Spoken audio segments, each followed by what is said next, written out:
എന്നൊരു സംഘടന. നിങ്ങൾക്കെല്ലാവർക്കും ജീവിത സാഹചര്യത്തിൽ എന്ത് ടെൻഷൻ ഉണ്ടെങ്കിലും മാക്കിനെ സമീപിക്കാം, മാക്കിന്റെ സായാഹ്നങ്ങളിൽ പങ്കുചേരാം. ഞാൻ എൻ്റെ എല്ലാ ടെൻഷനും മറക്കുന്നത് മാക്കിൽ പോകുമ്പോഴാണ്. അവിടെ തനത് സംഗീതം, ആ സംഗീതത്തിനാണ് ഇവരൊക്കെ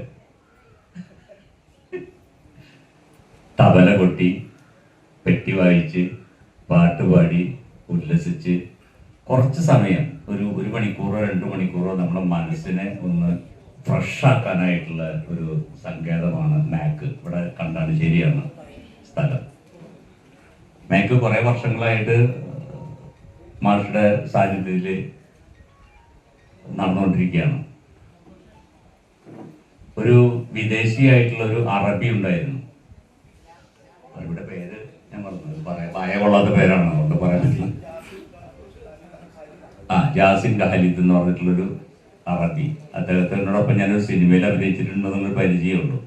അപ്പൊ അദ്ദേഹം ഇപ്പൊ കേരളത്തിൽ വന്നാലും എന്നെ വിളിക്കും. അങ്ങനെ ഒരു ദിവസം എന്നെ വിളിച്ചു, ഗുരുവായൂർ വന്നപ്പോൾ എന്നെ വിളിച്ചു. അപ്പോൾ അദ്ദേഹത്തിന് ഇങ്ങനെ എവിടെയെങ്കിലും ഒന്ന് കൊണ്ടുപോകണ്ടേ, അപ്പോഴാണ് ഞാൻ മേക്കനെ വിളിക്കുന്നത്. ഇങ്ങനെ ഒരു ഗസ്റ്റ് ഉണ്ട്, നമുക്ക് അദ്ദേഹം വരുന്നുണ്ട്. അപ്പോൾ ഇവരെല്ലാവരും അവിടെ ഉണ്ട്. ആ വ്യക്തി അവിടെ വരികയും പാട്ടുപാടി ഉല്ലസിച്ച് കുറേ അധികം സമയം, അദ്ദേഹത്തിന് ഒരു ഫംഗ്ഷൻ, എന്തോ ഒരു ഫംഗ്ഷന് വേണ്ടി വന്നാണ്. ആ ഫംഗ്ഷൻ പോലും ടൈം പോലും മറന്ന് കുറേ അധികം സമയം ആ അറബി മേക്കിൽ ഇങ്ങനെ ഇഴുകി ചേർന്ന് കുറേയേറെ പാട്ടുകൾ പാടിയില്ലേ പക്ഷേ അല്ലേ? അങ്ങനെ ഒരു ഉല്ലസിച്ച് പോയി. നിങ്ങൾക്ക് എല്ലാവർക്കും വേണമെങ്കിൽ മാക്കിൻ്റെ ഈ പരിപാടിയിൽ പങ്കെടുക്കാം.